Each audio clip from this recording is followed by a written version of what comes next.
2024-25 March ബാച്ചിൻ്റെ assignment ക്വസ്റ്റിനെ കുറിച്ചുള്ളതാണ് ഈ video. ഇതിൽ എങ്ങനെയാണ് അസൈൻമെൻറ്റ് എഴുതേണ്ടത് എന്ന് ഞാൻ നിങ്ങൾക്ക് പറഞ്ഞു തരാം.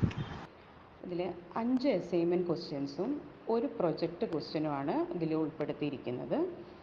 അതിന് മാർക്കിനനുസരിച്ച് മാത്രം നിങ്ങൾ എഴുതിയാൽ മതി. അതായത് ചില ക്വസ്റ്റ്യൻ 2 മാർക്കിൻ്റെ ഉണ്ടാവും, 4 മാർക്കിൻ്റെ ഉണ്ടാവും, 6 മാർക്കിൻ്റെ ഉണ്ടാവും. എത്രയാണ് മാർക്ക് നോക്കിയിട്ട് അതിനനുസരിച്ച് മാത്രം എഴുതിയാൽ മതി. പിന്നെ നിങ്ങൾ അസൈൻമെൻറ്റ് എഴുതുമ്പോൾ പ്രത്യേകം പറയാനുള്ളത് നീറ്റായിട്ട് എഴുതണം.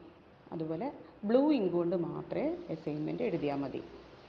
പിന്നെ എഴുതേണ്ട പേപ്പർ A4 ഷീറ്റ് പേപ്പറിലായിരിക്കണം അസൈൻമെൻറ്റ് എഴുതേണ്ടത്. A4 ഷീറ്റ് പേപ്പറിൻ്റെ 4 സൈഡും നിങ്ങളൊരു ബോർഡർ പോലെ വരച്ചിട്ട് അതിനകത്ത് വൃത്തിയായിട്ട് എഴുതുക.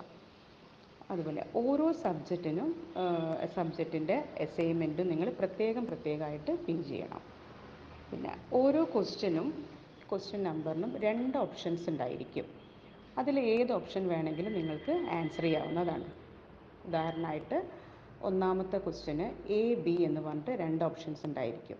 അതിൽ നിങ്ങൾ A എന്ന ഓപ്ഷനാണ് നിങ്ങൾ തിരഞ്ഞെടുക്കുന്നത് ആൻസർ ചെയ്യാൻ വേണ്ടിയിട്ട് എന്ന് വെച്ചാൽ 1 A എന്നെഴുതി ക്വസ്റ്റ്യൻ എഴുതിയിട്ട് ആൻസർ ചെയ്യാം. അതുപോലെ പേജ് നമ്പർ ഓരോ പേജ് നിങ്ങൾ എഴുതി കഴിഞ്ഞാൽ ഉടനെ തന്നെ നമ്പർ ഇട്ട് വയ്ക്കണം. പേജ് നമ്പർ ഇടാൻ വിട്ടുപോകരുത്.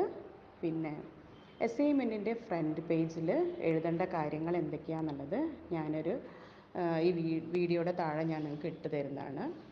അതിൽ എൻറോൾമെൻറ്റ് നമ്പർ എഴുതുന്ന സമയത്ത് തെറ്റിക്കാതെ വൃത്തിയായിട്ട് എഴുതണം. വ്യക്തമായിട്ടും വൃത്തിയായിട്ടും നിങ്ങൾ എഴുതണം. എൻറോൾമെൻറ്റ് നമ്പർ തെറ്റിക്കാതെ എഴുതുക.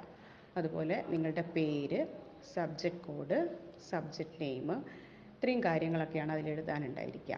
സബ്ജക്റ്റ് കോഡ് നിങ്ങൾക്ക് ക്വസ്റ്റ്യൻ പേപ്പറിൻ്റെ ഏറ്റവും ടോപ്പിൽ കാണാം സബ്ജക്റ്റ് കോഡ്. അതുപോലെ ഇപ്പോൾ തന്നെ നിങ്ങൾ എഴുതാൻ ശ്രമിക്കുക അസൈൻമെൻറ്റ്. പിന്നെ അവസാനം ധൃതി പിടിച്ച് എഴുതാനുള്ള ഒരു വഴി വയ്ക്കരുത്. വൃത്തിയായിട്ടും വ്യക്തമായിട്ടൊക്കെ എഴുതുക. അതുപോലെ മാക്സിമം മാർക്ക് സ്കോർ ചെയ്യുന്ന രീതിയിൽ നിങ്ങൾ അസൈൻമെൻറ്റ് പിന്നെ അറ്റൻഡ് ചെയ്യാൻ ശ്രമിക്കുക.